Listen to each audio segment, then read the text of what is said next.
రేవంత్ రెడ్డి పాలన ఎట్లుంది? మంచిగా చేస్తుండా రేవంత్ రెడ్డి? మాకేం మంచిగా లేదు, మా సైడ్ కూడా ఏం మంచిగా లేదు అసలు. ఎందుకమ్మా మంచిగా మీ ఆడోళ్ళందరికీ ఉత్తగానే బస్సు పెట్టే బస్సులు అంటే ఇంటికాడ ఉన్న వాళ్ళు ఎక్కడ ఉన్న వాళ్ళు బస్సులు ఎట్లెక్కిపోతారు? బస్సు ఒకటే ఫ్రీగా ఏం జనాలు అయితే కొట్టుకునే వస్తున్నారు. సీట్లు ఇబ్బంది అవుతుంది, సీట్లు దొరకక. అంటే ఏం చేస్తలేడు అంటారు, ఏం మంచిగా చేస్తలేడు? ఏం రేషన్ కార్డులు అయితే ఇంతవరకు ఎవరికి రేషన్ కార్డులే వచ్చలేవు. రేషన్ కార్డులు చేస్తానే పింఛన్ ఇచ్చే వాళ్ళకి అప్పుడు ఆయన ఇచ్చిన పింఛన్ ఇప్పుడు ఎక్కువ ఇస్తామని చెప్పిండ్రు. వాళ్ళకి ముసలాళ్ళకు కూడా ఆశ పెట్టిండ్రు, ఇప్పుడు అది కూడా లేదు. రైతు బంధుది అది అప్పటిదే ఉంది, ఇప్పుడు ఎక్కువ పెంచుతా అని చెప్పిండు, అది కూడా లేదు. ఏది లేదు, ఆయనదే చేస్తుండ కానీ ఏది లేదు. అన్ని చెప్పిండు, అన్ని మాటలే. ఇంతకుముందు కేసీఆర్ పాలన మంచిగా ఉందా, ఇప్పుడున్న రేవంత్ రెడ్డి పాలన? కేసీఆర్దే బాగుంది. మళ్ళీ కూడా కేసీఆర్ వస్తేనే మంచిగా ఉంటుంది అనుకుంటున్నాం. మీరు బీఆర్ఎస్ పార్టీ అమ్మా? మేమా? మీ ఎమ్మెల్యే ఎవరు? మా ఎమ్మెల్యే శ్రీహరి, వాకిటి శ్రీహరి. మంచిగా చేస్తుండ?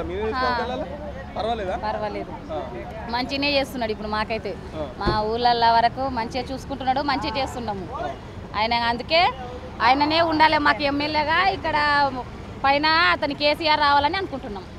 వాకిటి శ్రీహరి గారికి ముదిరాజు సామాజిక వర్గం కదా ఆయన, ఆ సామాజిక వర్గం నుంచి మంత్రి పదవి రావాలని చెప్పేసి బాగా వెనక నుంచి ఒక ఫైట్ నడుస్తుంది.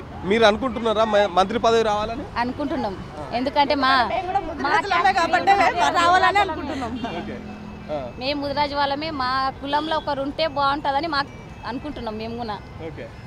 ఒకవేళ రేవంత్ రెడ్డికి చెప్పాలంటే ఏం చెప్తారు? లేదు, ఇప్పుడు ఎలక్షన్లు పెడితే అసలు ఎవరు ఓట్లు వేయరని నాకు అర్థమైపోయింది. అందుకే అవి ఏమంటారు సర్పంచ్లే ఓట్లు కూడా పెడతలేడు. అదే ఫోన్ వస్తుంది. ఒకవేళ పెడితే సర్పంచ్ ఓట్లు పెడితే మీ ఏరియాలో మీ ఊర్లో బీఆర్ఎస్ వాళ్ళు వెళ్తారా, కాంగ్రెస్ వాళ్ళు వెళ్తారా? బీఆర్ఎస్ పక్కా. ఎందుకమ్మా ఈ 15 సంవత్సరాలనే ఇంత బోరుగా వచ్చింది కాంగ్రెస్? అసలు ఆయన చేసే పనులు అట్లా ఉన్నాయి కదా, చెప్పినట్టు ఒక్క పేరు కూడా నిలబెట్టుకోలేదు ఇంతవరకు. బస్సులో అదొకటే పెట్టిండు.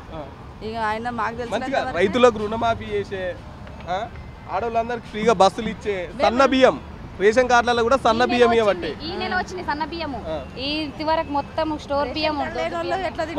బియ్యం అవి వండుకుంటున్నారు, రోజు తింటున్నారు. మంచిగానో ఏమో మంచిగా కాకున్నది వచ్చినవి వాళ్ళు ఇస్తున్నారు. మొత్తం ఆ బియ్యంలో మొత్తం రబ్బర్ బియ్యం సగం కలిసి ఉన్నవి. ఒక్కో బస్తాలు అట్లున్నాయి, ఒక్కో బస్తాలు ఇట్లున్నాయి. వండుకుంటూ తింటున్నారు. మేము అసలు తినట్లేదు. ఇక నా ఇంట్లో ఫోన్ వస్తలేదమ్మా. మీరు తింటున్నామా? మాకు రేషన్ కార్డే లేదు, మాకు బియ్యం లేదు. ఎన్నేళ్ళు అవుతుంది? మా పెళ్ళి 9 ఏళ్ళు అవుతుంది. 9 ఏళ్ళ నుంచి రేషన్ కార్డు లేదు. రేషన్ కార్డు లేదు, వస్తుంది అన్నగా వచ్చలేదు, వాళ్ళకి లేదు. మొన్న కేసీఆర్ ఇదన్న రేవంత్ రెడ్డి వచ్చిన తర్వాత 2 సార్లు అప్లై చేస్తే కూడా ఈ రోజు వస్తుంది రేపు వస్తుంది అంటే ఇంకా అట్లా అవుతుంది, కానీ ఇంతవరకే రాలే. మీకు ఇందిరమ్మ ఇల్లులు కానీ ఇంకా రాజీవ్ యువ వికాసం ఇట్లా ఏమైనా పథకాలు లేవు? అన్ని రాపించినాం, లేవు మాకు.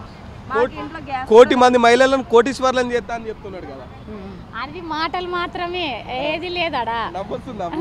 కాదు అంటున్నారు కదా కోటీశ్వర్లను చేస్తారని. మా కష్టం మాకు తప్పలేదు.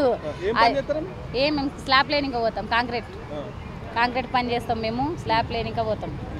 ఇంకా అదే మా పని. ఆ రూమ్లు ఇస్తారు, అక్కడ ఇక్కడ చెప్తున్నారు అన్ని రాపియాలని పేపర్లు. ఏడపోతే ఆడ రాపించినాము, ఈడ రాయాల పనులు మానుకొని మరీ తిరిగినాము, కానీ ఏది లేదు. అన్ని మా ప్రయత్నం అంతా వృధా అయిపోయింది, ఏది లేదన్నా.